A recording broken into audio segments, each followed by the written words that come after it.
Olá, seja bem-vindo, seja bem-vinda mais uma vez ao Pode Falar Criança, o podcast da Coordenadoria da Infância e da Juventude do Tribunal de Justiça de Mato Grosso do Sul. Estamos gravando de uma maneira diferente hoje, através de um sistema, ou por meio de um sistema virtual, em que podemos contar com duas pessoas remotamente e uma que está aqui comigo, do meu lado, dentro dos nossos estúdios. Quero dar um abraço bem grande aqui na minha amiga Cláudia, que é psicóloga de Dourados, depois eu falo um pouquinho mais sobre ela. Quero falar também com o Fabrício. Tudo bem, Fabrício? Tudo bem, Jorge. Está lá no Rio de Janeiro, uma invejinha, uma pontadinha nossa, e junto com ele lá no Rio também, mas em outro lugar, a Beatriz. Aqui, dentro do nosso Pode Falar Criança, apesar de eu ter recebido aqui o briefing de vocês, por exemplo, se eu chegar aqui e encontrar aqui Fabrício, psicólogo graduado pela Universidade de Santa Úrsula, bacharel, etc, etc, etc, equipe técnica, pós-graduado, é muito legal, mas não é o nosso objetivo. A pessoa que está lá do lado ouvindo quer saber quem é o Fabrício. Daqui a pouco a gente pergunta. Também a nossa querida Beatriz, psicóloga do MP do Rio de Janeiro, etc, etc, mas quem que não é esse currículo todo, né? Ela foi construída, assim como a Cláudia, né, que até é escritora de livro aqui, ó, já trouxe até um exemplar para a gente aqui, para a gente falar sobre isso. Então, antes de mais nada, eu gostaria que você se colocasse bem à vontade, porque hoje o tema é a criança no mundo contemporâneo, família e parentalidade. Nós ajustamos o tema aqui para que pudéssemos falar, porque esse apresentador que vos fala enroscou a língua para falar parentalidade ou contemporaneidade. Aí, fica Foi. Beatriz, saiu direitinho, né? Saiu. Então, assim, por ordem, já que a Beatriz está distante e é a mulher mais distante, Beatriz, quando eu estava conversando com o pessoal de Minas Gerais, eu perguntava assim, quem que é você na fila do pão de queijo? Aqui, quando eu falo no Mato Grosso do Sul, quem é você na fila da chipa, né, que é nosso pão de queijo local? E aí, eu não sei no Rio de Janeiro, qual que é o nome do pão daí? É cacetinho? Bolinho de bacalhau, que eles estão falando aqui. E a Beatriz na fila do bolinho de bacalhau. Fala um pouco do que fez construir a Beatriz até o momento. Eu acho que se eu fosse me definir, eu sou uma eterna aprendiz. Eu gosto muito de aprender não só com estudo, com as leituras, mas principalmente com a vida e com as pessoas. E aprendo muito com as minhas filhas, eu sou mãe, né, o que tem a ver com o tema hoje, parentalidade. Aprendo muito com as pessoas que eu atendo, sou psicóloga no MP, e aprendo muito com os alunos que eu tenho, porque eu sou professora e trabalho também como assessora da diretoria aqui do IERB, que é a Escola de Governo do MP. Então, acho que junta essa área pessoal, essa área mais técnica, das perícias, das assessorias técnicas, e essa área mais acadêmica, das discussões, dos estudos, juntando um pouco de cada isso da eu diria isso. Bacana, é isso. Então, você é mãe, é psicóloga, claro, a formação é importante, mas você não é só isso que veio na sua bagagem, né? Então, é bem legal contar com tudo. E o Fabrício? Fabrício Rodrigues de Andrade, olha o nome de imperador lá. Você está no Rio de Janeiro, está no mesmo lugar que a Beatriz, não está no mesmo lugar da Beatriz? Quem é o Fabrício hoje? Boa tarde, Jorge, tudo bem? Boa tarde, Beatriz, Cláudia, Renata. Bom, neste momento eu estou no município de São Gonçalo, né, do estado do Rio de Janeiro, onde eu trabalho, eu estou lotado, mas eu sou morador da cidade de Niterói.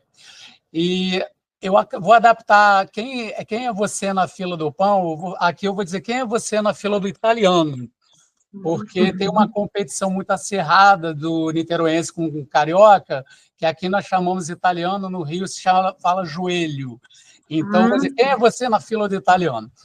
O Fabrício, eu sou uma pessoa, no momento me defino uma pessoa muito feliz, porque está trabalhando enquanto psicólogo e, no caso, dentro de uma instituição quanto o Ministério Público, me proporcionou amadurecer muito como pessoa, primeiramente, e enquanto profissional também, por lidarmos com causas tão diversas e, né, complexas. E eu também estou muito feliz com essa oportunidade de estar podendo falar desse assunto. Enquanto psicólogo, isso é muito importante. Se eu não fosse psicólogo, eu certamente teria sido ator, porque eu abandonei minha carreira de ator para me tornar psicólogo. Eu tenho uma mãe psicóloga, também resolvi seguir os passos da minha genitora, do que eu me orgulho muito. E eu sou uma pessoa que tenho muita vontade de aprender, estou aprendendo muito, e é uma honra, acredito que a Cláudia tem esse conhecimento, a Beatriz é minha professora e orientadora também, então é uma felicidade muito grande estar compartilhando esse momento com ela, e com vocês também, a Cláudia, minha colega de turma também, é uma honra, e estou muito feliz, obrigado pela oportunidade. Faltou dizer que também é escritor, que também está lançando livro. Olha aí que legal. Os dois foram meus orientados e os dois lançaram livro. Fiz um bom trabalho. Eu estou precisando de um orientador, então, para lançar meu livro. Que a única coisa que eu não fiz até hoje foi escrever um livro. Né? Ainda tem tempo, ainda tem tempo. Tem tempo. Na verdade, eu escrevi, mas ele não teve muito sucesso. Mas não entremos nesse detalhe. Cláudia, minha colega do Tribunal de Justiça, quero colocar as câmeras em você, para que você também fale. Quem é você aqui no nosso querido Mato Grosso do Sul? A Cláudia enquanto servidora, a Cláudia enquanto pessoa, a Cláudia enquanto estudante, enquanto psicóloga, o que te fez trazer ou chegar até aqui? Bom, primeiro eu quero agradecer o convite da Renata. Renata, trabalhamos juntas já tem muitos anos, só eu estou no tribunal há 16, ela deve estar há uns 20 anos no tribunal. A Renata é velha. E ela é sempre precursora, assim, em iniciativas que valorizem a nossa classe, então eu fico muito feliz de estar aqui hoje com ela.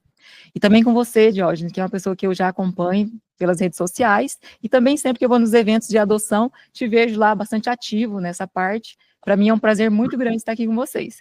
E quero agradecer também a presença, né, da Beatriz e do Fabrício. Beatriz, esqueceu de dizer que ela é doutora em Direito, ela é doutora em Psicologia, ela leciona já há muito tempo nessa área, então ela é uma das nossas pessoas, assim, que também tem muitos livros publicados sobre parentalidade, então ela é o nosso exemplo. Fabrício é uma pessoa que eu admiro demais, né, pela espontaneidade com que ele encara a vida, e nós nos conhecemos o ano passado, na verdade, nós nos conhecemos numa pós, que é promovida pelo IERB, em conjunto com a FEMPERJ, do Rio de Janeiro, sobre crianças, adolescentes e famílias. E foi uma pós, assim, que ocorreu na minha vida bem por acaso. Eu estava passando lá, vendo um dia o núcleo nosso grupo psicossocial, e alguém postou que ia ter essa pós. Eu falei, puxa, é um tema interessante, que eu tinha acabado de defender a minha dissertação de mestrado sobre parentalidade. E aí, como falava sobre famílias e crianças, e era o que eu pesquisava, eu falei, vou entrar nessa pós. E aí deu tudo certo, eu entrei na pós, e na pós eu conheci muitas pessoas que eram do Brasil inteiro, e já no finalzinho, que a gente tinha que escolher a orientadora, eu me identifiquei bastante com o trabalho da Beatriz, conversei com ela, mandei, né, um WhatsApp para ela, isso é uma coisa bem diferente, né, porque geralmente as pessoas se comunicam só por e-mail, e eu mandei um WhatsApp para ela perguntando se ela me aceitaria, ela me aceitou. Então, né, primeiramente, eu quero começar agradecendo a presença de todos vocês aqui. E agora eu dizer um pouco de quem é a Cláudia rapidamente, porque, né, é tudo muito rápido aqui. A Cláudia é uma pessoa sul-mato-grossense, mas que nasceu no Paraná. Olha, eu também nasci. Mas nasci no Paraná por um acidente, né? Não, eu nasci porque a minha família estava lá mesmo. Porque, assim como todas as famílias do Mato Grosso do Sul, a maioria das famílias do Mato Grosso do Sul, tirando aqueles que são os povos tradicionais, vieram de fora. A minha família também veio de fora. Então, a minha família veio para cá, para trabalhar aqui, e como eles eram do Paraná, a minha mãe foi me ter lá no Paraná. Então, ela me teve no Paraná e depois regressei para cá. Eu sou sul-mato-grossense, fui feita aqui e criada aqui, só por um acidente que eu nasci no Paraná. Então, eu sou filha da Nadir, que é uma professora, que foi quebradora de paradigmas, que hoje já não está aqui conosco, que ela faleceu na pandemia, em virtude das inúmeras coisas que vocês já sabem, né, uma pessoa saudável, por falta da vacina teve essa passagem. Também sou filha do Jurandir, que é um cara bastante inteligente na parte era um contador, mas ele só não tem a faculdade, ele ainda está conosco aqui. Eu sou esposa do Helder, que é um empresário daqui do Mato Grosso do Sul, né? E sou mãe da Valentina e do Murilo, né? A Valentina tem 11 anos e o Murilo tem 9 anos. E o meu percurso profissional foi todo delineado na psicologia e também no direito, porque sou bacharel em direito. Então, fiz mestrado e agora estou fazendo doutorado nessa área com o tema da parentalidade. Muito bem, olha só, nós estamos aí, então, com doutores, mestres e tudo. A gente fica feliz de poder contar com tanta gente bacana, e é o que eu sempre falo. Não adianta até os títulos são importantes e tal, se você não tiver esse amor pelo tema que você está vivendo, né? Eu conheço pessoas que são doutores e que não têm esse amor, né, Fabrício? Não tem essa vivência, né, Beatriz? Então, por exemplo, até para a gente deixar bem claro, o que é contemporaneidade? O que deveria ser, o que é essa contemporaneidade? Quem responde, quem quiser. Quem quiser. Eu entendo como contemporaneidade é o mundo atual, é os dias que a gente vive hoje, nesse sentido que eu entendo no título dessa apresentação. No mundo que a gente vive hoje. E a gente vai falar de família e parentalidade. Isso. O que é parentalidade? É a relação dos pais com a criança, pai e mãe. Né? Porque a gente pensa muito em conjugalidade, relação dos cônjuges. Parentalidade é aquilo que liga o pai e a mãe à criança.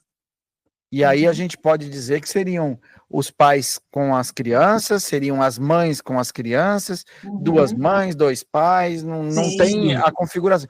Os pais enquanto os responsáveis daquela família, né? Sim, o pai nas suas múltiplas possibilidades. Bacana. A gente está falando dessas funções que são desempenhadas, né, hoje em dia, se tratando desse cuidador com essa criança, né? Isso. Muito bom. E aí a gente coloca o seguinte, tem um monte de texto aqui, até a gente tem a informação da Cláudia aqui. Fatores históricos sobre essa questão da parentalidade, sobre essa família brasileira, como que a coisa se construiu, e aí você vai falar bonitinho para sua orientadora ali, o que deve... Como que nós temos essa realidade hoje no Brasil? Isso, eu vou começar, depois eu vou pedir realmente para a Beatriz complementar, porque ela é expert nessa questão histórica de família, e se tratando das especificidades da família brasileira. Nós fomos constituídos, né, nós, enquanto brasileiros, latinos, nós fomos constituídos através de um processo histórico, né, Beatriz? E esse processo histórico, ele se delineou de uma forma diferenciada aqui no nosso país. Então, tem toda a questão da colonização, tem toda a questão de trazer ideias de como ser mãe e ser pai, trazidas de fora de uma ideia ocidentalizada, que a gente fala, e que isso repercute até hoje na forma como nós atuamos enquanto pais, enquanto mães, né, Beatriz? Exatamente. Aí a gente chega na contemporaneidade, né? Que isso que historicamente se construiu acaba resultando no que a gente vê hoje. A gente tem uma sociedade em que a figura da mãe é sempre a mais cobrada, né? Quando a gente encontra uma criança fazendo uma coisa, fala, cadê a mãe dessa criança? Nunca é pelo pai que se pergunta, né? E o homem, infelizmente, muitas vezes se sente, de fato, socialmente desresponsabilizado.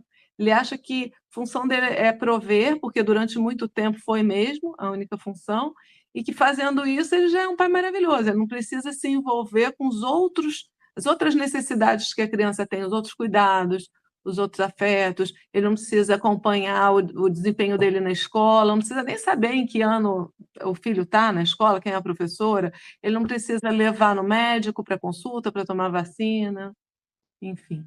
O Fabrício também pode dizer bastante sobre isso, que o Fabrício, a pesquisa dele foi sobre paternidades, né, Fabrício? Sim, exatamente. Essa questão tem sempre me preocupado muito quando a gente fala como é importante para uma criança, para um adolescente, ter a presença afetiva e efetiva dos seus responsáveis legais, né? Se essa criança tem um pai, tem uma mãe, e nós temos sempre explanado a cada dia mais como que as ciências elas precisam melhor atentar para a questão da criança que sofre uma negligência, tanto por parte de uma mãe quanto por parte de um pai, mas existe uma questão muito particular quando a negligência ela é cometida pelo homem, né?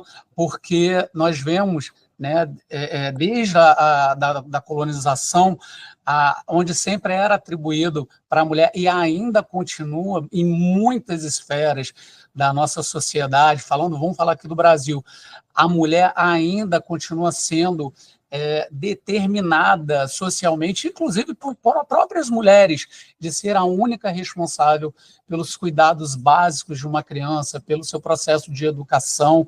E hoje, com o ingresso, né, principalmente após o movimento feminista, quando a mulher ocupou os espaços públicos, a mulher agora também sendo cobrada pelo sustento, o que antigamente era apenas responsabilidade do homem, mas agora a mulher também assume o sustento e de forma quase que isolada em muitas e muitas esferas.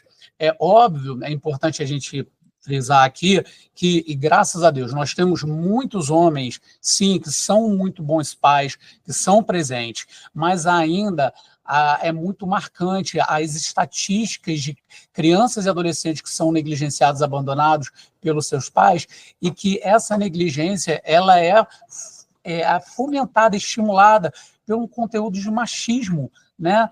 E é uma questão histórica que, apesar de hoje não ser legitimada pelas leis, né, o que antigamente acontecia, que era legitimado pelo Estado, mas ainda na sociedade, nas relações sociais, nas relações familiares, nós vemos isso muitas vezes tão perto da gente que a gente acaba nem se dando conta. Isso é naturalizado, né? É muito naturalizado.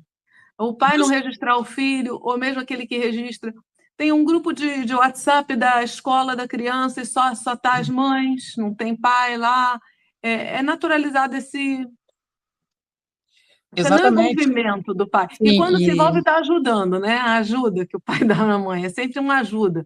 Não se percebe como uma função, uma responsabilidade dos dois. Sim, acho que são papéis que foram construídos historicamente. Exato. E que se mantêm por toda uma estrutura que a gente chama de dispositivos. Exatamente. E porque a estrutura social montada dessa forma, ela, de certa forma, ela fica muito mais fácil de você conduzir, eu acredito, né? Então, esses papéis, eles ainda são muito marcados. E, então, a gente não pode, acho que, falar de performance individuais de pais e de mães. A gente fala de uma subjetividade que foi construída historicamente e que ela se mantém por conta desses dispositivos que a gente chama, né, midiáticos, e também por essas questões de gênero, as questões que influenciam, né, econômicas e culturais, né, que vão influenciar nessa... Que precisam começar a ser questionadas, né, Cláudia? Porque isso se estabeleceu, é assim, mas se a gente não questiona, não revê, não pergunta, não vê se é isso mesmo que a gente quer manter. Porque, assim, o que a gente não percebe é que esse modelo que a gente dá, a gente está ensinando para as crianças. A criança vê, um pai não faz isso, não faz aquilo, então ele também vai ser um pai que não faz isso, não faz aquilo, a coisa é tão naturalizada que vai perpassando e reproduzindo socialmente. Sim. E aí... se vocês me permitirem, eu queria... Me ocorreu aqui um exemplo tão interessante e preocupante, né? Eu trabalho como psicólogo, né, pela equipe técnica do Ministério Público do Estado do Rio, e nós todos já tivemos a oportunidade de escutar diversas histórias ao longo de anos do nosso trabalho. Eu estou me recordando de um homem que eu atendi, ele tinha uns 30 e tantos anos, separado da mãe de seus filhos, morava sozinho e as duas crianças moravam com a mãe, né? E uma questão principal que acontecia é que essas crianças estavam com dificuldade de acessar a escola por questões sociais, moram longe da escola e aí não conseguiam, mesmo uma política pública do município onde eu trabalho, em São Gonçalo, para poder ter um ônibus escolar para levar essas crianças para a escola, porque não tinham conseguido vaga numa unidade mais perto, então estava tendo muita dificuldade de acessar a escola essas crianças. E eu me reuni com a equipe da escola e estavam a ponto de perder o ano por faltas. Quando eu conversei com o pai, eu perguntei para ele, você tem ideia, você tem conhecimento de que os seus filhos estão a ponto de ser reprovados por faltas? E ele me falou que ele não tinha esse conhecimento. E ele falou a seguinte frase para mim: mas eu achei que ela que estava vendo isso. Essa frase dele, eu achei que ela estava vendo isso, é uma das características peculiares do que a gente está problematizando. A conduta machista de o homem entender que, por ele ser homem, ele não tem, tal como a mulher, a mesma obrigação de cuidar de tudo que se refere ao interesse dos seus filhos, inclusive o acompanhamento da vida escolar. E era muito marcante como que ele estava afundado nessa cultura que estava entranhada nele desde o nascimento dele, onde ele foi entendendo que não cabe ao homem cuidar da vida escolar dos seus filhos. Então, e são coisas que ocorrem, infelizmente, muito em todos os estados do nosso país. Né? E eu acredito que também, inclusive, talvez nas zonas mais, interior, rurais, talvez isso possa ser um pouco mais marcante, mas isso também é muito presente nos grandes centros urbanos, nas capitais.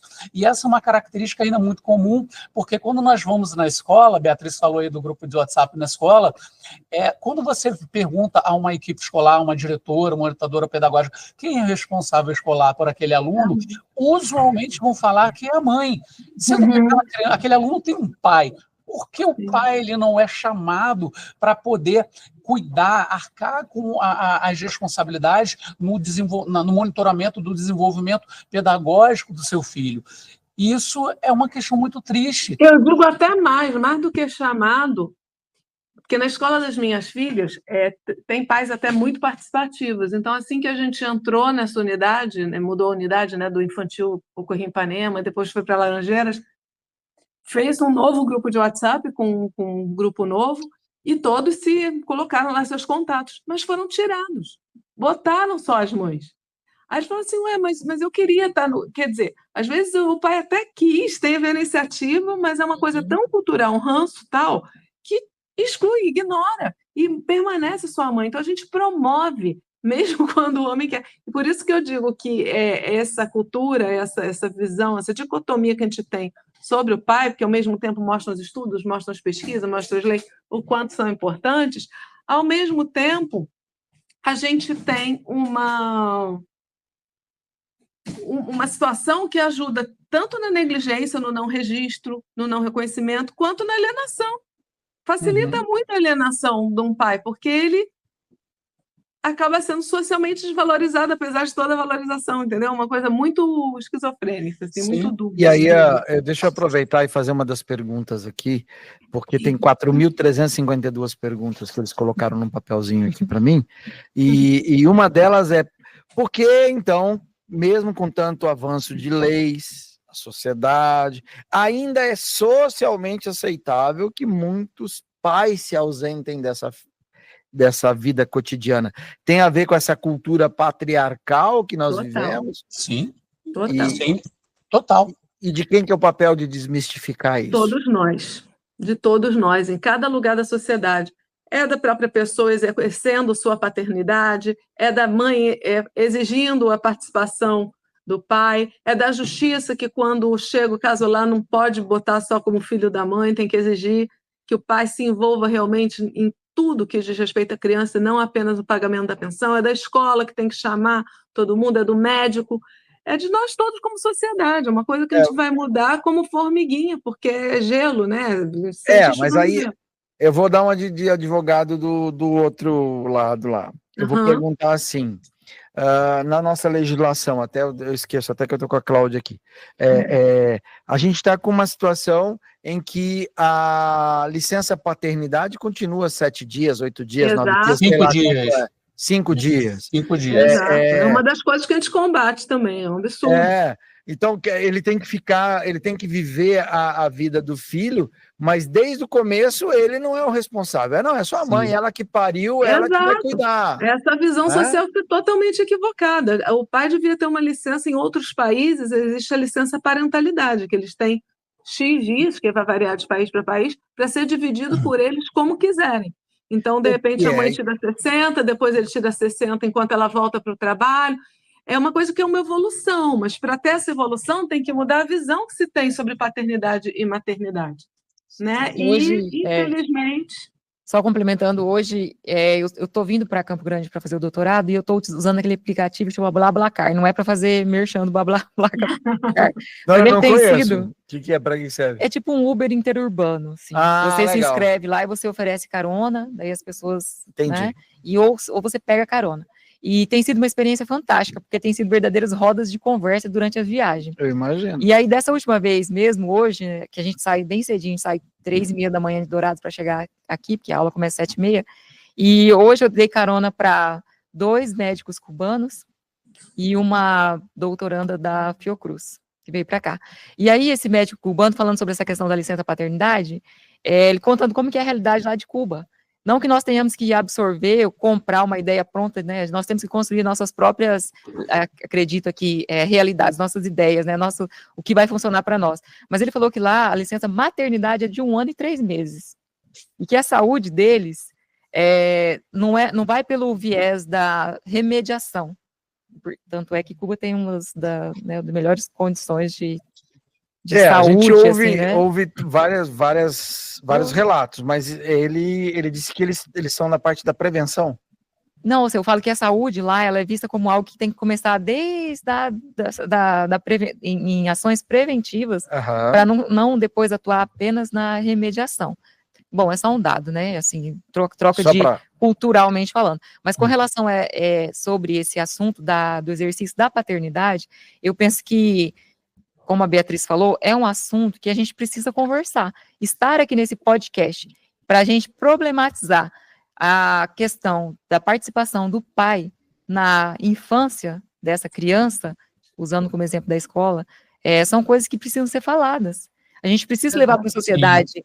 A gente só vai mudar esses papéis que estão construídos aí, que eu acredito que já até passou por muitas transformações, porque nós temos pais, nós temos associações de pais, grupos de pais, a PASE mesmo, né, é dessas instituições que questiona muito essa questão do pai na vida da criança. E todos os estudos psicológicos que nós fazemos, eu estou lá na universidade, a gente fez essa pós aí sobre criança, adolescentes e famílias, para justificar que tipo de ser humano que nós estamos formando para a sociedade. Que sociedade que nós queremos? Se nós queremos uma sociedade diferenciada daqui a 10, a 20 anos, a gente, claro, vai ter ações já lá, com essas pessoas que já são, né, os adultos de hoje, mas nós temos que começar a pensar em que crianças e que tipo de infância elas estão tendo, para depois, lá na frente, a gente questionar, então, papéis parentais. Até mesmo, antes de você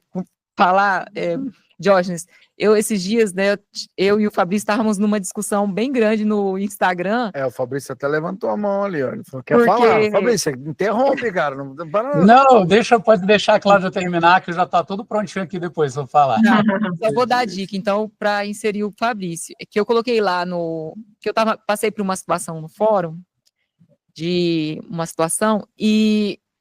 eu publiquei nas minhas redes sociais, os meninos precisam brincar mais de boneca.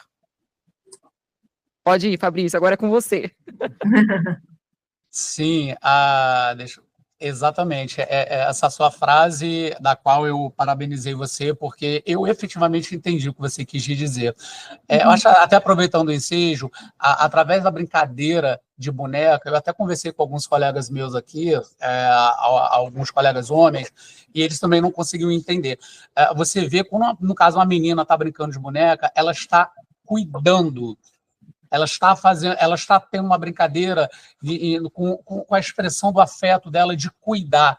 E a Cláudia estava colocando isso, que esse tipo de brincadeira, por que não os meninos também brincarem, também de cuidar de alguém, de cuidar, no seu imaginário, de de um filhinho imaginário, de um irmãozinho, e a necessidade do experienciar, do cuidado, das trocas afetivas são muito importantes no nosso desenvolvimento enquanto futuros adultos. Então, Cláudia, apesar da frustração, eu acredito fielmente que nós vamos conseguir chegar lá nesse entendimento. O que eu queria aproveitar, quando o Diógenes começou a trazer a questão da licença, e a gente acabou desenvolvendo um pouquinho,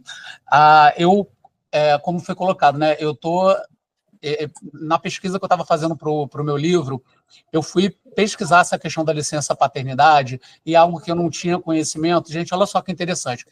As legislações, né, do nosso país, elas evoluíram muito na questão da proteção da criança, do adolescente, e nas questões da melhoria das funções parentais.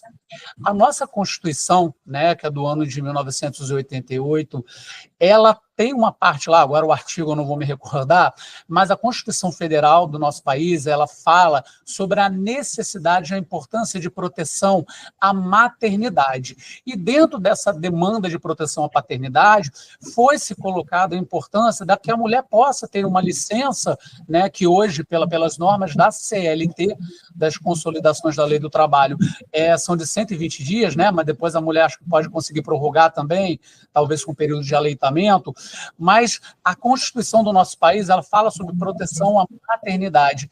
E eu fiquei tentando procurar aonde estava a menção à proteção à paternidade. Olha só, gente, que coisa interessante. Eu não sei se eu não tinha lido ainda. A nossa Constituição Federal não fala da necessidade de proteção à paternidade, porque se você protege o exercício da paternidade do homem, naturalmente você vai estar esperando que esse homem, tal como a mulher, em caráter de igualdade, ele compartilhe os cuidados junto ao seu filho. E isso é uma questão que precisa mudar. A nossa lei maior, que é a nossa Constituição Federal, ela não trata da importância da paternidade.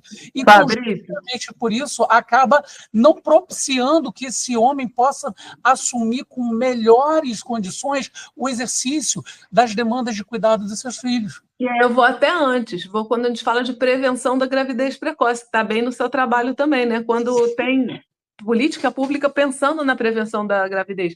Mas quando pensam nisso, em geral, o foco é a menina adolescente, como ela evita a gravidez, como ela... E o menino adolescente também tem que saber como evitar a procriação, né? Porque a responsabilidade é dele também. Então, de novo, é como se botassem toda a responsabilidade dos filhos, da gravidez, da maternidade, na mãe, quando é dos dois, né? Sim. Exatamente. Eu não sei se vocês tinham conhecimento, gente. Eu não tinha esse conhecimento de que a nossa Constituição não tratava. Mas eu acho que disso. Eu acho isso tão o que eu estava falando naquela hora, viu, Fabrício? Eu acho que é bem aquilo que eu estava falando. A gente não tem uma tradição, a nossa tradição é uma tradição machista, é uma tradição patriarcal. Sim. Então a gente não tem a tradição de favorecer, eu acho que aí é essa cascata. Então, peraí, vamos proteger a gravidez precoce, vou pegar a fala da Beatriz. Então vamos tratar dos dois, do menino e da menina, porque não tem a fecundação sem os dois. Exato. Não, mas a gente proteger a menina só e orientar a menina, quer dizer, toda a carga da responsabilidade vai para aquela que tem o sexo feminino e que vai produzir o óvulo e vai engravidar. O menino, não, eu tô de boa, não tenho responsabilidade nenhuma. Aí cresce, na hora que vai ser pai, estamos cobrando a participação, mas peraí, eu estou trabalhando, minha empresa me dá 5 dias, eu não tenho condição de ir para outro lugar. Então, toda uma... Ela fala, né? Prenda a sua cabra que meu bode está solto. Mas é bem isso, eu ia dizer, bem né? Isso. Eu penso também que a minha pesquisa de mestrado foi sobre guarda compartilhada. E a minha pergunta era, por que a guarda compartilhada, né, ela não se estabelece como algo, apesar de que na legislação ela é dita para ser a prioridade, para ser E eu vou te interromper, até para poder fazer uma pergunta em cima disso, a guarda compartilhada. Que legal. Quando é a mãe se vira, a mãe põe numa creche, a mãe vai, busca e tal. Não sei o quê. Quando é o pai, ou ele joga para a mãe dele, que é a avó da criança, ou ele joga para alguém, e ele não é o pai que fica. Gente, a gente está generalizando. Nós que tem exceções, graças a Deus. Maravilhosas, pessoas incríveis. Nós tivemos agora a Semana da Adoção, vocês talvez não tenham noção, a gente está gravando uma semana depois do Dia Nacional da Adoção, e nós estávamos com um pai, que ele é pai solo de 4 meninos. Então, pensa, quer dizer, é uma configuração familiar completamente contemporânea, ou seja, agora, que a gente vive, que não tem essa previsão legal na Constituição desde sua origem lá em 88, era isso, há modificações, né? E é bem isso, compartilhada como? Se ele joga para a mãe dele, se ele joga para, às vezes, uma madrasta até legal, né? Às vezes, nem todas as vezes. Eu sou padrasto, e eu sou um padrasto legal, e agora eu sou né? Diógenes, mas é engraçado... Eu cortei a Cláudia, coitada. Perdão, pode falar, Fabrício. Pode falar. Não, Cláudia, você, por favor, você estava falando, pode falar. Não, então, eu estava dizendo que a minha pesquisa foi sobre isso, sobre guarda compartilhado, por que ela não se consubstancia hoje na contemporaneidade. Onde eu fui jogar minhas falas. Por que, apesar da lei falar que ela tem que ser implantada, né, a não ser que tenha algum pai abra mão ou represente algum risco para a criança, por que ela não se estabelece na contemporaneidade? E na época, porque eu fiz essa pesquisa em 2020, quando eu concluí meu mestrado, eu pesquisei pessoas da classe que entraram na justiça através da defensoria, né, da defensoria pública. Então, né, já contextualiza a questão econômica das pessoas que eu entrevistei. E na época, a justificativa foi nesse sentido, porque tem que trabalhar muito, e quando o cara tem que trabalhar, e quando ele não trabalha, quando ele não está trabalhando aos finais de semana, ele terceirizava também esses cuidados. É como que, e eu fui compreender, então, por que ele não cuida em nenhum momento dessa, né? Por que a guarda compartilhada, mesmo quando ela é determinada judicialmente, ela não ocorre como deveria ocorrer, ou ela ocorre como uma guarda unilateral, tipo, a criança continua morando na casa da mãe, tem a base da moradia na casa da mãe, o pai tem a guarda compartilhada, mas no final de semana ele leva para casa, e no final de semana ele terceiriza para a mãe, ou para uma outra pessoa que está lá, ou para a atual esposa dele, e não se dedica aos cuidados. Aí eu fui entender o que significa cuidado na sociedade sul-mato-grossense.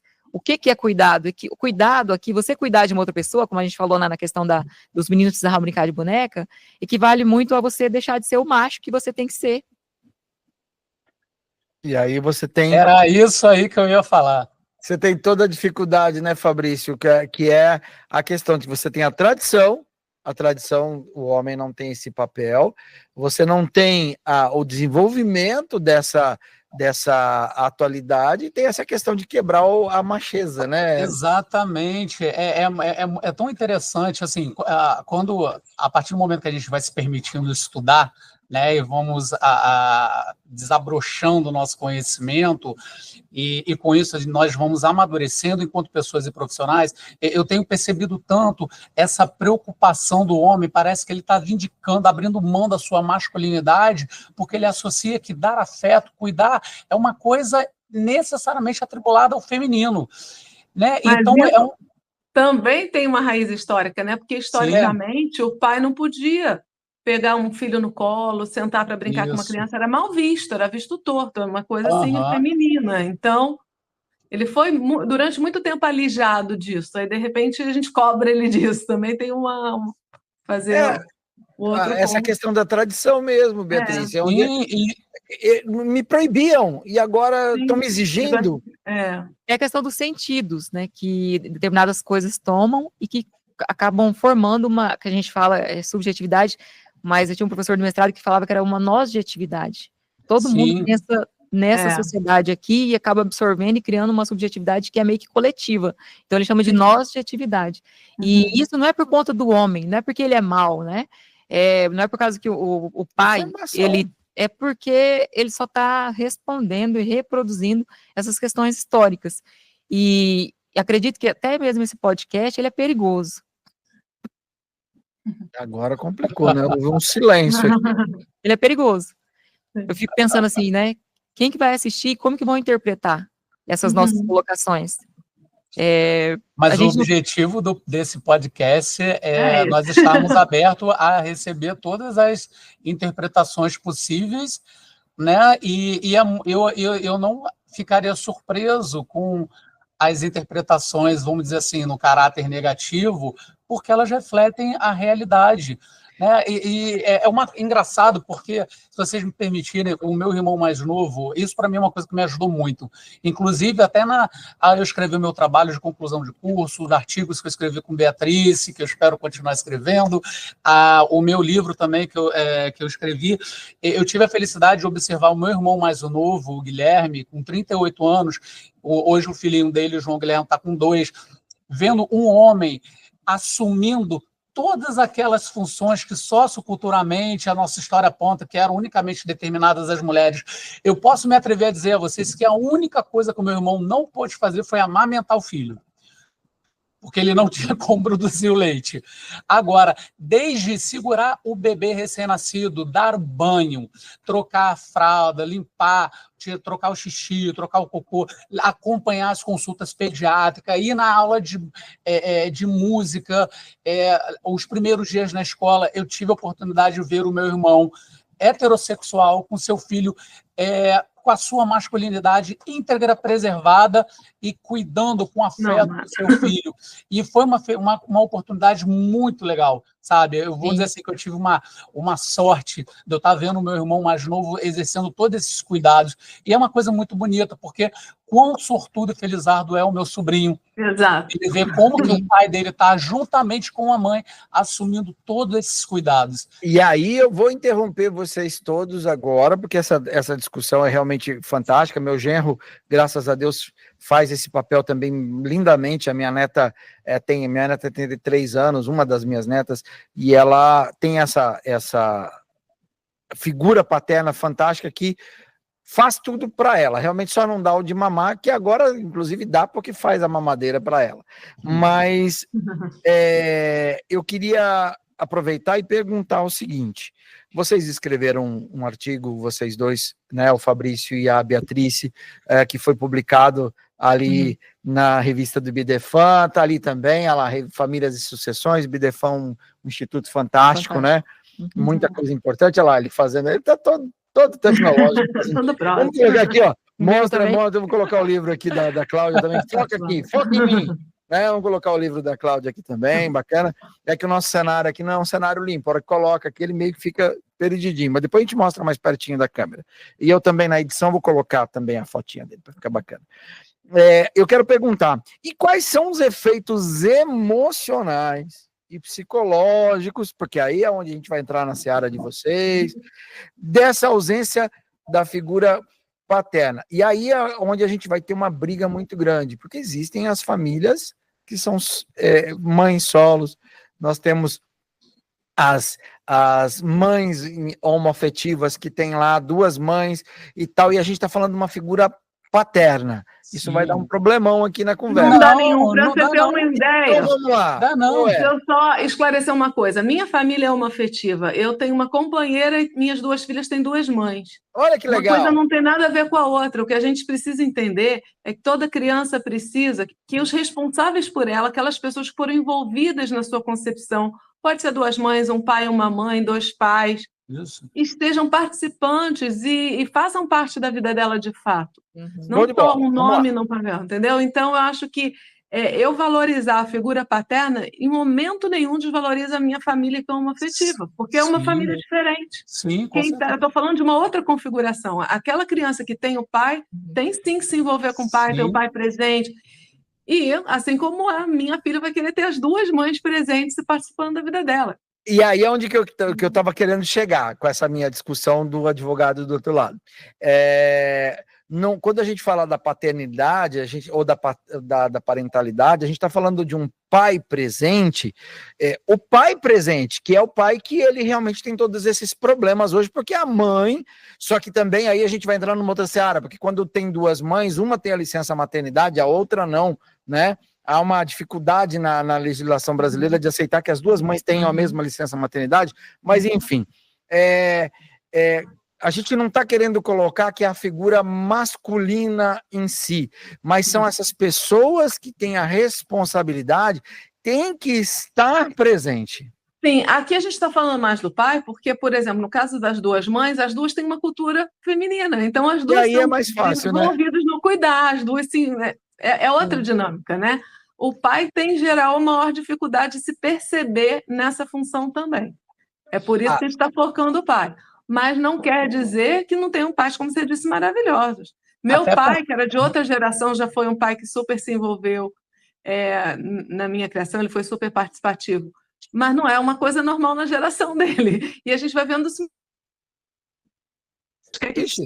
Opa, Beatriz congelou.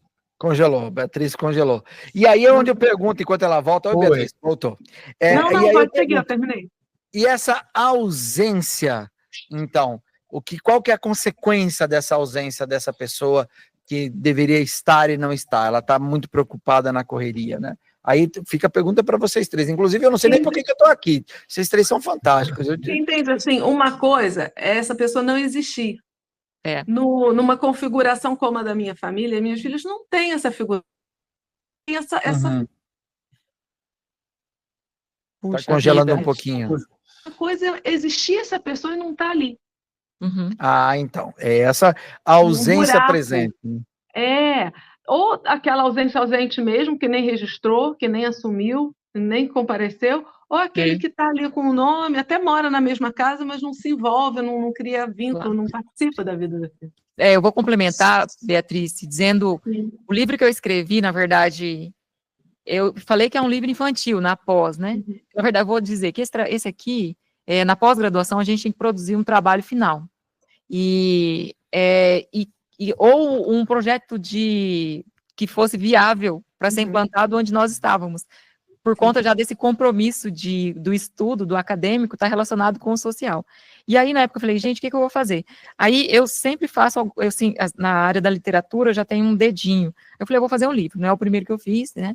Tem outros também infantil que eu fiz, mas nesse caso, eu acabei de construir esse, e o título desse livro era Monstro, Monstro, Medo é Medo, e eu vou falar justamente disso que você está dizendo aí. Se tem um pai, ele disse que a Beatriz falou, e esse pai está ausente, o que isso vai causar na criança? Então, eu falo que quando, nesse livro aqui eu vou dizer, que quando há algo, né, no caso aqui, a criança tinha construído uma família na cabeça dela, uma família que tinha pai e mãe. Aí, essa família se desfez por algum motivo.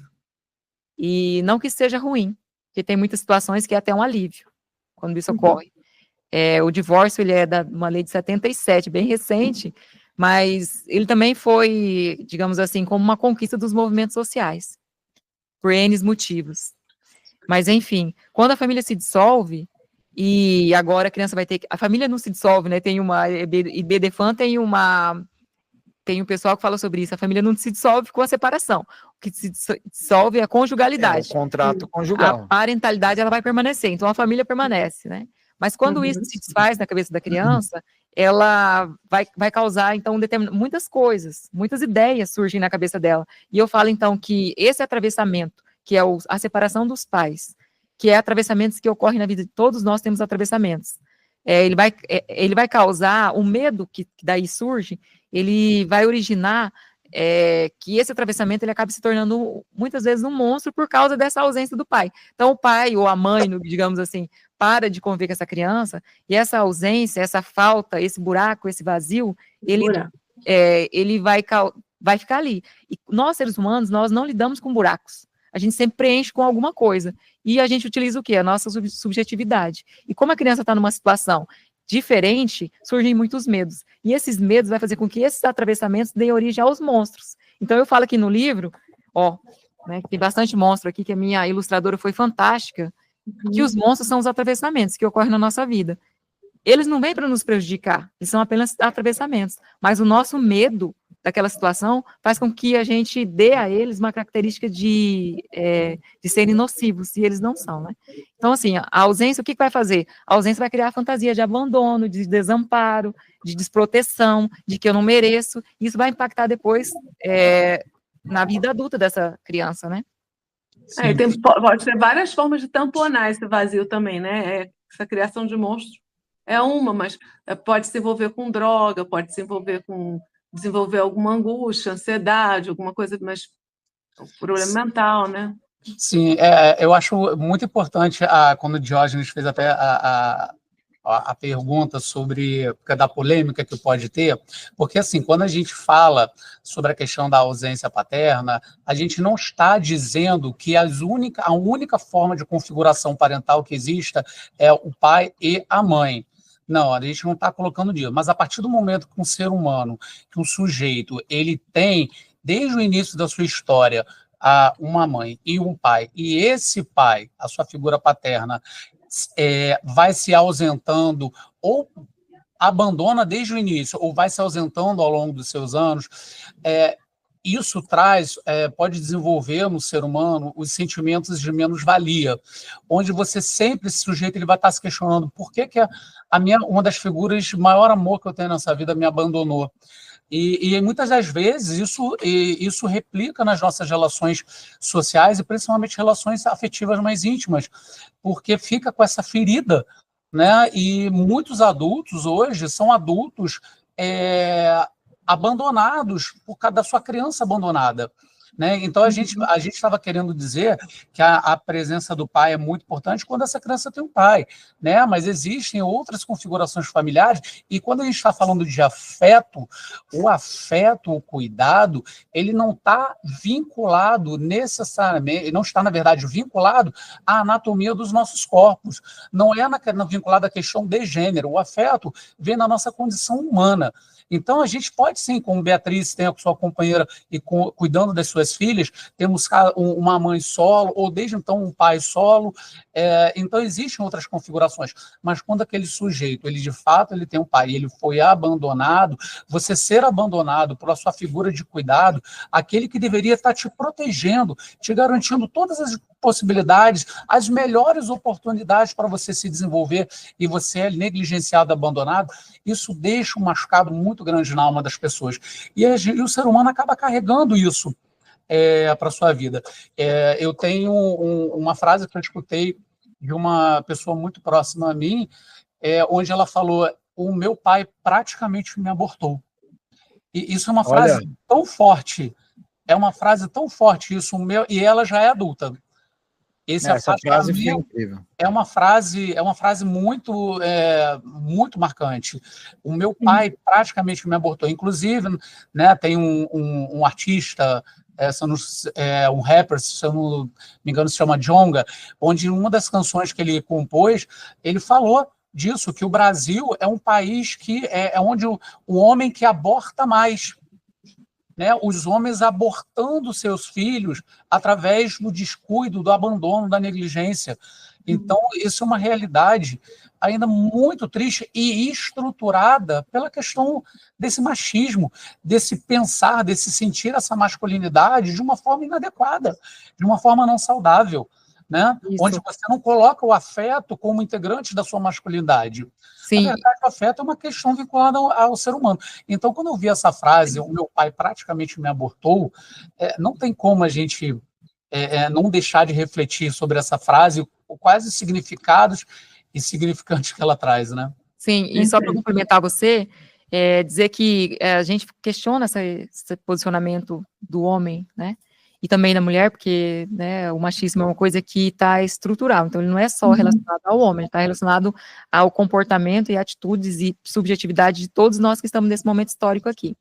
E tem uma pesquisadora até a Renata falou assim, Cláudia, não vai entrar muito a questão, né, da acadêmica aí, porque é uma coisa para todo mundo, mas a Valesca Casanella, ela até deu curso já aqui no Tribunal de Justiça, que eu lembro que eu assisti um curso dela, e ela fala sobre você estava falando de afetos, né, que esses nossos afetos, eles são construídos através de pedagogias, e aí a gente questiona muito aqui no Mato Grosso do Sul sobre a questão do machismo, só que as nossas músicas que a gente ouve no carro, as músicas, né, que a gente ouve, eu falo das músicas porque ela é uma grande pedagogia, ela tem certinho lá qual o papel do homem e da mulher, né, as músicas daqui da região, mas eu falo também em termos de Brasil, as músicas do agro, ela tem muito carregada o que é a mulher e o que é o homem, né? Nessa visão aqui, eu falo mais sul-Mato Grosso, porque eu tô aqui.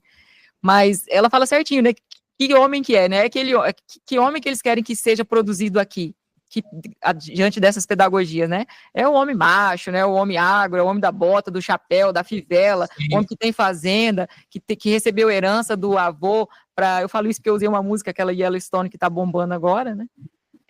Que recebeu a herança do avô para produzir, para ter uns gadinhos e produzir, e é da mulher que é a mulher tantão, né? Tantão de peito, tantão de perna, tantão de coxa, entendeu? Então, assim, como é que a gente vai questionar papéis se toda a pedagogia que existe aqui, todos os dispositivos levam a esses pensamentos, né? Justamente onde eu estava querendo, como eu sempre brinco aqui, eu provoquei essa polêmica para chegar nesse ponto. A gente tem toda a nossa mídia voltada para uma determinada situação em que se fala que devemos proteger ambos os lados, o homem e a mulher, o gênero. Agora tem uma discussão de que cada um pode dizer como que quer ser e tal, mas a nossa cultura ainda continua inserindo os conceitos de que homem não pode chorar, homem não pode ter sensibilidade, e isso, eu lembro muito de uma música que logo que eu comecei a tocar violão, eu gostava muito de cantar, que era do Pepeu Gomes, né? Sou um homem masculino, feminino. Mas eu sou um homem feminino e ser feminino não fere o meu lado masculino. Exato. E é muito show isso em 1980. Eu acho que lá nessa época. E assim, ser sensível, eu até tenho uma frase que eu sempre digo, só que eu não posso dizer aqui agora, porque o podcast pode ser derrubado do ar depois. Depois você conta. Depois eu conto. Mas eu, por exemplo, tive num encontro de adoção, fui fantasiado de homem de lata, como nós falamos, de Dom Quixote, de palhaço, e uma das personagens mais famosas que eu tenho é a Maria Lucrécia, né? E eu tenho liberdade de ser a Maria Lucrécia, de brincar como Maria Lucrécia, e isso me faz mais sensível dentro das entrevistas. Eu fiz o de bonito lá, entrevistando as meninas. Então, e não muda nada. E o homem hoje se sente muito preso na questão de poder dar esse afeto no dia a dia, e também às suas crianças, aos seus filhos, aos seus netos, né? A minha neta chega e fala, vovô, vamos brincar. Eu tenho que brincar de boneca com a minha neta. Ela tá com a filha dela. E até eu achei engraçado esses dias ter essa vibe do bebê reborn, né? Aí a minha neta, o bebê dela, que é bem parecido com o bebê reborn, mas é um chupiniquim, bem sem vergonhinha, e ela lá com aquele boneco. Aí ela falou assim, não sei o que. Eu falei, seu bebê tá com fome, tá com isso, vamos trocar. Ela falou, já virou e falou assim, vô, ela tem 3 anos, a outra neta. Vô, é de borracha, vô, não tem fome, é só minha boneca. Então, quer dizer, mais saudável que muitos aí. Muitos aí. É brincar e deixar a fantasia dela vir no momento certo, e a gente se divertir com aquilo que está acontecendo, né? E eu acho que assim, o que precisa ter é lugares e momentos de problematizar mesmo, sabe? Esses papéis, e para a gente reconstruir. Desconstruir e reconstruir. E aí eu quero perguntar para cada um de vocês, Fabrício, Beatriz e Cláudia, casos, cases, fatos. Alguém tem alguma coisa legal para contar para a gente agora? Temos muitas coisas. Não falta. Já que estamos autorizados pelo tribunal, podemos falar, né? Pelos nossos. A gente pode falar sem dizer quem, né? Não coloquem nomes, não coloquem nomes. Mas tem, por exemplo, aqui no MP a gente tinha um projeto chamado Paz em Paz, que era para tentar criar a vinculação da criança com o pai ou com a mãe, que por alguma razão, em razão de separações normalmente, não estava tendo. Então, tinha muito pai que se dizia sendo alienado, né, e queria retomar a convivência, se reaproximar dos filhos. E teve um caso que me deixou doida com o pai, fiquei muito irada, porque ele chegou para mim, começou assim, pediu, olha, os meus encontros com a fulana que ele entrou querendo muito, podem ser adiados até você conversar com a minha atual esposa e conseguir a autorização dela? Eu falei, como é que é? Não, só para você explicar para ela o projeto, porque senão pode pôr fim ao meu casamento. Eu falei, olha só, se encontrar a sua filha pode pôr fim ao seu casamento, não tinha nem que estar casado. Pode Esse vir casamento já, né? não tinha que existir, porque é sua filha. Isso não vai deixar de ser nunca, não tem como você botar incondicionalmente. E esse mesmo pai depois teve férias, né, da menina, e a mãe falou assim, olha, durante as férias, vou precisar levar ela era 4 especialidades médicas, dermatologista, dentista, coisas assim, 4 coisas de saúde que ela precisava levar a filha. Só que eu não vou estar de férias, eu vou estar trabalhando todos os dias. E você também não tem férias. Eu vou sugerir que cada um fique responsável por 2. Aí você marca aonde você quiser, no dia e horário que você quiser, e leva a menina em 2, nos 2 que você quiser. Passou as férias, e aí no final eu entrei em contato com eles e falei assim, e aí, você levou sua filha em algum profissional de saúde? Aí ele, não tive tempo não tive condição. A mãe levou nos 4, trabalhando, e ela trabalhava todos os dias, ele trabalhava de plantão, tinha dias livres. Então, assim, é isso. É o que você falou antes, a mulher se vira nos 30, mas faz porque ela foi treinada, é da consciência dela, é da cultura dela, que ela vai suprir todas as necessidades da filha, ela vai priorizar. O homem faz se der. Né? Se der tempo, ele faz. Não tive tempo, não deu. Então, não importa se a menina precisava e aí aquela coisa de saúde. Então, esse tipo de situação que eu acho realmente faz a gente pensar. Né? Que coisa triste isso, né, Beatriz? Ele não entende que é uma obrigação dele, né? Não, de cuidar. Ele está muito vinculado, isso não cabe a mim, não cabe ao homem, né? Não conseguiu. E é muito triste que temos milhares de casos assim no nosso país. E aí, vocês estão tristes e eu estou feliz, porque o tema do meu mestrado é responsabilização civil desse abandono. Então, que legal! Quero saber, quero ler depois. Estou escrevendo sobre isso, né? Sobre a responsabilização, sobre a responsabilidade civil mesmo, dessas pessoas que abandonam, tanto devolvem nos acolhimentos depois de uma tentativa de adoção, ou tentativa não, às vezes até com sentença, ou mesmo esse abandono que a gente está discutindo aqui agora, né? Responsabilização civil. Seu caso.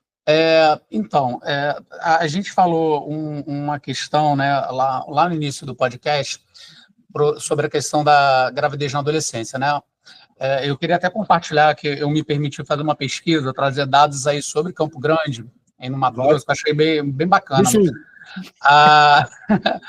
Os dados não são muito bons, mas, na verdade, não são muito bons em todo o nosso país. Mas o que ocorre? Ainda, quando a gente está falando dessa questão da cultura, né, da patriarcal, do machismo, como nós sabemos, é muito presente a culpabilização da mulher por uma gestação, né, como se a mulher ficasse grávida, né, sozinha. Parece absurdo ou bobo falar. Eu já tive vários homens adultos e jovens culpando a mulher por uma gravidez. E onde é que eu estou querendo chegar com isso? Eu não sei se quem está assistindo tem esse conhecimento. Existe uma ferramenta de consulta disponível na internet. Se a gente botar no Google, você bota lá, Portal de Transparência do Registro Civil. Nesse portal de transparência, você consegue pesquisar o número de certidões de nascimento, certidões de casamento e certidões de óbito. Você tanto pode pesquisar no Brasil como um todo, ou pelas regiões, ou pelos estados, ou mesmo pelos municípios em si. E dentro da parte sobre nascimentos, existe um tópico que foi criado pela Associação Nacional dos Registradores de Pessoas Naturais, a ARPEN, uma ferramenta muito interessante que pode ajudar a gente a ter um entendimento como que essa problemática de abandono e negligência ela é gritante no Brasil. Eu pesquisei em 1º de janeiro de 2024 a 31 de dezembro de 2024, no município de Campo Grande, Mato Grosso do Sul, segundo esse portal de transparência do Registro Civil, na parte de pais ausentes, foram registrados, falando de nascimentos, 13.305 nascimentos registrados em Campo Grande no ano de 2024. Vou repetir o número. 13.305 nascimentos. Agora, o número de crianças registradas sem o nome do pai na certidão de nascimento em Campo Grande nesse ano, 752 crianças no município de Campo Grande que nasceram sem o pai. O ser humano já veio ao mundo abandonado, totalmente negligenciado por quem deveria cuidar.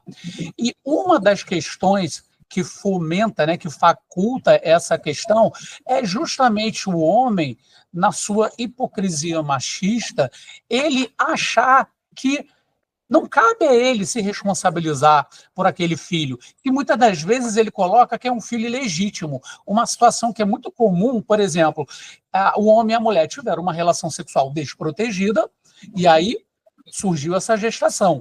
Aquele homem, na cabeça dele, ele não quer assumir o filho, muitos homens, não estou dizendo todos, muitos desses homens, eles não vão assumir aquela criança porque não foi uma criança planejada, não foi uma criança que foi fruto de um amor prévio por esse homem, mas ele não se coloca como responsável. Eu tenho que cuidar, eu não planejei, mas o filho é meu. Não, ele joga para a mulher. E as próprias mulheres, a grande maioria dessas mulheres que engravidam, infelizmente, muitas e muitas delas são adolescentes, elas acabam dando seguimento a essa gestação e exercendo essa maternidade. Então, esses números, eles são alarmantes. A quantidade de crianças sem o nome do pai nas suas certidões de nascimento, falando só de documento, tá? Porque tem outras milhares de crianças que têm o nome do pai e que são negligenciadas e abandonadas também, né? Mas é uma característica, se vocês me permitirem, gente, eu falei em Campo Grande, né? No nosso país, segundo o portal de transparência do Registro Civil, no ano de 2024, nasceram 160.690 crianças brasileiras sem o nome do pai na certidão de nascimento. Gente, vocês podem... Muita coisa. Algo absurdo. chocante. É algo chocante. E esse portal, ele possibilita a gente fazer essa consulta para ter um entendimento da chaga que é a negligência, porque a negligência perpetrada, cometida pelo pai, é uma chaga social, uma psicológica social. Então, eu não sei se vocês tinham o conhecimento sobre esse portal, vocês conheciam? Não, eu não conhecia não, mas é uma coisa que a gente vê bastante, né, no dia a dia, a gente pega a certidão a identidade e vê que não tem o nome do pai, assim. Sim. Muitos amigos meus, né, também. Só dizendo que isso é por causa da banalização, né, da banalização da ausência paterna, como se ela não tivesse nenhum sentido e significado na vida. E aí eu vou trazer para você, só para mim finalizar. Fique à vontade. No doutorado que a gente está fazendo, a gente teve acesso ao trabalho uma filósofa chamada Hannah Arendt, não sei se é assim que fala. Arendt. E ela construiu a teoria da banalização do mal. E ela desenvolveu essa teoria estudando, porque ela cobriu o julgamento daquele cara que trabalhou na época do nazismo, chamado Adolf Eichmann. O Adolf, só rapidamente, depois você pode fazer os cortes que você achar necessário, mas o Adolf, assim, terminou a Segunda Guerra, né, muitos dos nazistas ali foram julgados, de Nuremberg lá, a maioria deles foram condenados à morte. O Eichmann, ele vazou, ele conseguiu fugir, e ele seguiu a chamada Rota dos Ratos, ele veio parar na Argentina. E ele ficou aqui escondido na Argentina por 15 anos, até que ele foi encontrado. Quando ele foi encontrado, até a captura dele foi bastante, assim, eu posso dizer, pitoresca, porque quem descobriu onde ele estava era o pessoal que procurava ele, né, lá de fora, não era o pessoal da Argentina, só que eles não tinham permissão para ele entrarem na Argentina, e por causa da autonomia do país, para retirar o Eichmann. Mas eles fizeram uma jogada bem de mestre, assim, eles vieram escondidos, pegaram ele, levaram ele escondido, acabou indo para Israel, e lá ele foi julgado. Então, nesse julgamento, a Hannah Arendt, ela fez a cobertura, ela se dispôs a fazer, como filósofa, para fazer essa cobertura do julgamento. E no julgamento dele, a promotoria, digamos, na época, eu não sei se é assim que chama lá, falava assim, ele foi responsável, ele tem que ser responsabilizado porque ele fez parte, ele selecionava os judeus, ou as pessoas ali para colocar no trem e mandar lá para os campos de concentração. E ele falava, não, gente, eu não sou culpado, eu tenho que ser inocentado porque eu só estava cumprindo regras, eu só estava exercendo a minha função ali, local onde eu estava, porque ele era um coronel, general lá onde ele estava. Bom, a partir disso, a Hannah, ela desenvolveu a ideia de que quando a gente está imerso em uma situação e a gente não reflete sobre ela, a gente acaba por reproduzir essa ideia que está ali, ela acaba chamando isso de banalidade do mal. Tipo assim, o mal pode ser que seja algo que está promovendo um mal-estar geral na sociedade, mas eu estou ali cumprindo a minha função, e isso é como se isso me ausentasse da minha culpa e da minha responsabilidade. Bom, a professora passou esse texto, esse material, que tem até em vídeo, e ela pediu para que a gente fizesse uma analogia disso com aquilo que nós estávamos pesquisando. E, por um acaso, a minha pesquisa sobre parentalidade, no doutorado também. E aí, eu peguei isso e eu falei, cara, tem tudo a ver com a parentalidade. Porque essas pessoas que nós estamos falando que não exercem a parentalidade, esses pais, eles não são as pessoas maus. Eles não são as pessoas, assim, monstruosas. Quando eles chegam lá no fórum para conversar conosco, eles são pessoas normais. Só que tem essa questão da tradição, que a gente falou, do ranço histórico.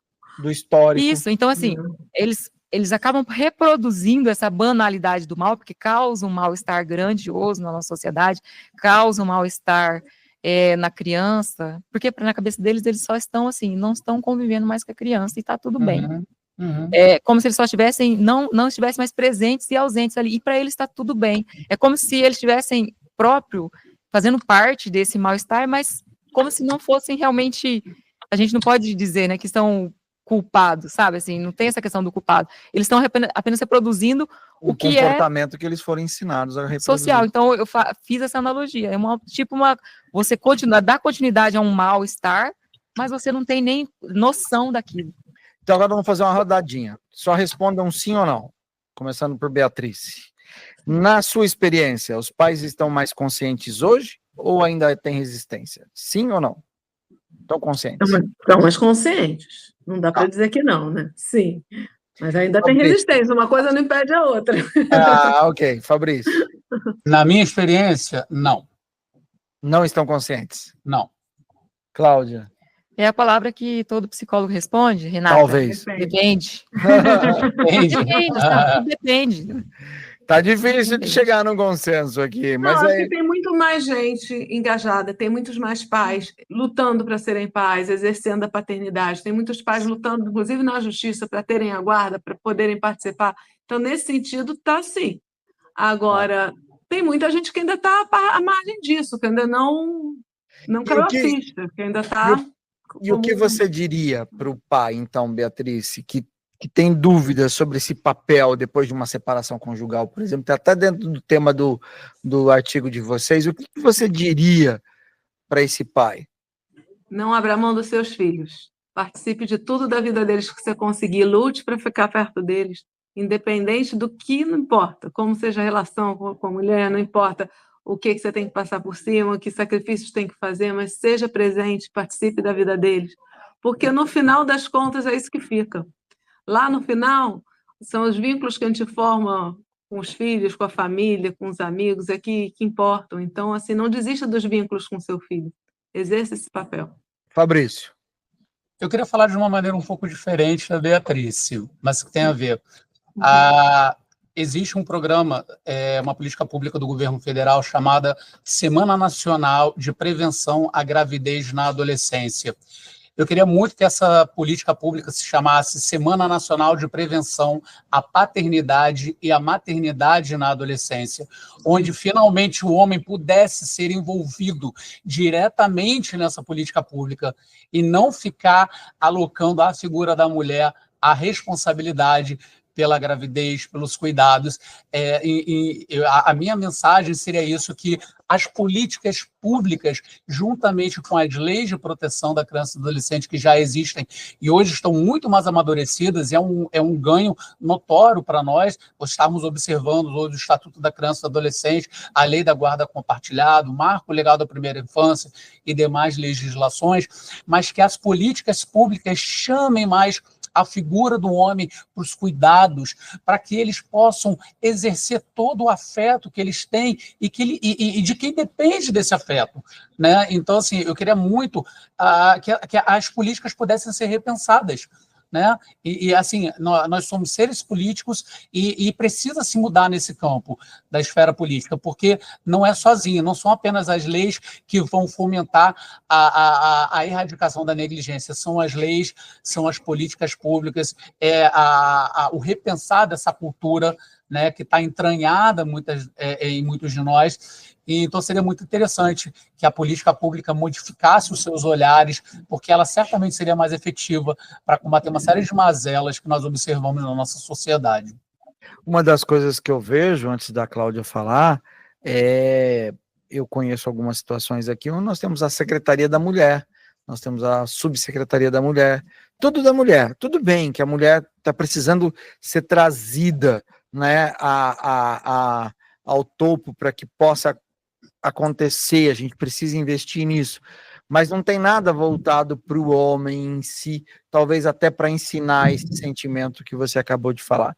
Cláudia, a resposta em cima das perguntas que nós fizemos. Eu só digo uma coisa, eu acho que as colocações da Beatriz e do Fabrício foram fantásticas. O conhecimento, e ele liberta muito as pessoas, então acho que os pais, hoje, né, que já são pais e mães também, falar sobre o assunto, para eles, né, pode gerar uma atitude diferenciada, apesar de que muitos desses, que a gente está falando tanto dos pais, eles também não tiveram esse cuidado, né, dos seus pais nas infâncias, mas eu vejo que o conhecimento ele pode transformar, e eu reitero a importância de que sejam desenvolvidos trabalhos na infância, com as crianças que serão os próximos pais e mães futuras aí. E eu vejo assim que na área da justiça tem tido muitas iniciativas nisso, a própria lei da guarda compartilhada, a gente que trabalha aqui dentro, a gente percebe que a justiça tem feito isso, mas é necessário um investimento maior em atitudes e iniciativas, né, pelos governantes, mesmo pelo governo público, e também por quem faz a legislação, na verdade, são as pessoas que estão lá no legislativo, que são os nossos vereadores e deputados, que pensem mais em atitudes, em ações, e não precisa reinventar a roda. São atitudes bem fáceis, que façam que os nossos meninos possam brincar de bonecas, os nossos meninos possam brincar de carrinhos e, né, de bola e tudo mais, para que depois, quando chega lá na frente, seja muito mais fácil, né, você exercer a função parental. E que isso não leve a uma dicotomia, por exemplo, eu sou homem, eu brinquei com boneca, então agora acabou meu trabalho na parte masculina, eu tenho que trabalhar como se fosse feminino igual nada. Isso dá para ser muito mesclado, dá para todo mundo exercer o seu papel, o homem de provedor, a mulher de provedora também, e isso não impede nada, é ao partilhar, né? Isso. Exato. Muito bacana. Beatriz, eu quero agradecer muito a sua presença. Obrigada a você pelo convite. Virtual, e eu quero que você utilize esse momento para dizer alguma coisa que ficou faltando ser dita. Acho que sempre vão palavras finais, mas é ruim, né, essa frase. Sempre vão faltar muitas coisas a serem ditas, mas eu acho que o que a gente fez aqui foi plantar uma sementinha, né? Se a gente conseguir chacoalhar um pouco as ideias, levantar um questionamento, mudar uma certeza e rever algum conceito, já está ótimo. Acho que é por aí que a gente começa. E eu torço mesmo para que a gente chegue um dia em que homem e mulher, ou homens e mulheres, pais e mães, consigam compartilhar dessa coisa maravilhosa que é a parentalidade, com leveza, com saúde, com alegria. Maravilha. Fabrício. Olha, muito obrigado, Diógenes. É uma honra muito, muito grande eu estar podendo participar desse podcast promovido aí por vocês, a Coordenadoria da Infância e da Juventude, do TJ, e que possam ter esses eventos, essas oportunidades serem cada dia mais replicadas. A Beatriz, acho que vai até achar engraçado, porque me veio aqui na cabeça, quando eu terminei a minha defesa do meu TCC, um dos componentes da banca falou para mim que ele gostou que eu tive coragem de escrever o que eu escrevi. E eu vou dizer assim, eu entendi por que será que é coragem. É como se fosse o que eu escrevi sobre negligência paterna, criticando, né, severamente a negligência cometida pelo pai, como se fosse um ato de coragem de um homem estar rompendo com isso. Eu vou dizer, não foi necessário coragem, porque para mim é algo tão óbvio para mim, né, vamos dizer assim. Mas a defesa do afeto, do cuidado, como algo intrínseco ao ser humano e que não parte do gênero, não parte dos nossos corpos, da anatomia dos nossos corpos. Nós precisamos falar mais disso, que os homens precisam cuidar, tal como as mulheres. E é uma coisa que eu valorizo muito a figura das mulheres, porque tudo que as mulheres trazem é a igualdade de direitos, né? Não a sobreposição delas sobre os homens, né? Mas nós precisamos falar mais disso e que as políticas públicas possam falar mais, problematizar essa carência de cuidados por parte das figuras masculinas. Isso não tem nada a ver com abdicar da sua masculinidade. Pelo contrário, você acha que é um homem que cuida até mais másculo ainda, porque ele está fazendo com segurança.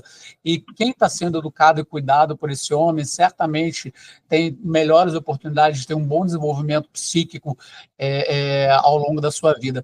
Muito obrigado e espero ter mais oportunidades de estarmos em momentos assim. Muito bacana. Bacana. Cláudia, minha colega, minha companheira aqui, presente em carne e osso e não virtual. Pois não, olha, muito obrigado pela sua presença mais uma vez, parabéns pelo seu trabalho, pelo seu livro. Eu vou colocar o nome dele aqui para o pessoal entrar em contato, também procurar saber aqui da Filos Editora, como que consegue acompanhar o seu livro, e inclusive foi impresso aqui pelo nosso pessoal da comunicação do TJ, que legal. Como o livro foi resultado dessa pós, e a pós era um trabalho que a gente tinha que desenvolver, eu pedi, então, para que o Tribunal de Justiça fizesse a impressão, e o Tribunal de Justiça imprimiu os livros, e a gente já está entregando lá em Dourados, para as crianças que nós estamos atendendo. Olha que legal. Para as famílias, tá? Jorge, eu quero terminar, na verdade, com uma indagação a você. Eu? Não me põe fria, não. O que isso te tocou? Essa conversa. Olha, cheguei a ficar arrepiado aqui agora. Ela me botou em fria. Olha, me tocou justamente nessa necessidade que a gente tem de pensar esse papel, né? Pensar o papel do homem e trazer lá atrás. Eu acho que aí o Fabrício foi muito feliz de começar. Criança, a gente tem que ensinar que o brincar é livre, que tem que se vivenciar todas as experiências. Você é homem, você é mulher, você tem que colocar realmente os papéis intrínsecos dessa questão genética, mas também da liberdade que tem de você vivenciar o papel do outro, o papel do próximo, porque lá na frente você vai precisar disso, você vai precisar ser uma mãe, você vai precisar ser um pai. Com certeza. Você vai precisar ser um adulto responsável que vai dar carinho, afeto, e isso não te deixa menos homem, menos mulher. Assim como a mulher tem que ir à luta, né? E nós precisamos todos ter a consciência de que isso tem que ser mudado hoje na nossa sociedade. A gente tem que falar de um jeito diferente. E aí, conforme... Eu sempre digo que esses episódios me trazem muito para dentro da minha vivência. Eu sou avô de 4 bebês, cada um deles tem uma postura diferente. O meu neto de 9 anos adora brincar de boneca com as primas, e ele é laçador, ele anda a cavalo e tal. Não tem nenhum tipo de problema com isso. As minhas netas adoram brincar de carrinho com o primo mais velho. Então, a postura dele, e eu vejo hoje que ele vai ser um pai muito mais cuidadoso e muito mais cuidador do que os nossos antepassados. Apesar de eu ter tido... o meu pai ainda é vivo, graças a Deus, mamãe também, mas meu pai sempre foi muito carinhoso, mas ele ainda tinha aquela postura mais ausente, era a mamãe que resolvia tudo. Então, bem naquela tradição patriarcal. Mas foi assim que me tocou. Mas o podcast não é comigo, eu não sei por que o povo está fazendo. Não, é com todos nós. Pergunta, foi boa. Na verdade, nunca mais trago ela aqui. O objetivo, assim, se você, a sua fala já diz tudo. O que as pessoas precisam é de oportunidade para conversar sobre isso e para repensar os seus papéis e talvez, né, reconstruir algumas coisas. Então, as pessoas precisam ter acesso a isso, a oportunidade a essas conversas. E como foi dito, o podcast estará no YouTube do Poder Judiciário. Nós temos a parte de perguntas. Se você quiser deixar perguntas, questionamentos, brigar com o Fabrício, como ele falou, brigar com a Beatriz, pode, porque nós vamos encaminhar, né, com a Cláudia, nós vamos encaminhar tudo isso que acontecer dentro da discussão. Infelizmente, nós não temos como ter uma transmissão ao vivo, que seria bacana também, começar a discutir com as pessoas que estão online, e a discussão que eu falo é o debater, tá? Não é o enfrentamento. Sim. Mas vai estar à disposição e nós vamos encaminhar para cada um deles. Eu gostaria que você curtisse, compartilhasse o nosso episódio, que você assistisse todos os outros. Agora, no mês de maio, nós tivemos 2, um sobre bullying nas escolas, em relação ao dia 18, e também sobre a adoção com o Dr. Fernando Moreira, que foi muito legal, muito bacana. Então, participe ativamente do nosso canal, porque nós precisamos que você ajude a divulgar os conceitos. Mais uma vez, Beatriz, um beijo grande, um prazer imenso conhecer você. Olha, se tiver a oportunidade de ter você como tutora, como orientadora, eu vou correr atrás, hein? Isso é incrível. O Fabrício dando ok lá. Fabrício, muito obrigado. A sonoridade da fala do carioca é incrível, o jeito que escorrega, né? Ele só errou que é Mato Grosso do Sul, tá? Ele ainda se corrigiu depois, mas tudo bem. Ele falou, aí do Mato Grosso. Eu falei Mato Grosso, não falei Mato Grosso do Sul? Depois você se corrigiu. Mas o município eu falei correto, não? Campo Grande? Campo Grande. Então... Já disseram Cuiabá da outra vez aqui. Mas... Não falei Cuiabá, eu sei que era Campo Grande. Então tá joia. Cláudia, muito obrigado mais uma vez. Gente, até o próximo episódio. Tchau, tchau. Tudo de bom para vocês. Tchau. Esse foi mais um episódio do podcast Pode Falar, Criança, uma realização da Coordenadoria da Infância e da Juventude do Tribunal de Justiça de Mato Grosso do Sul.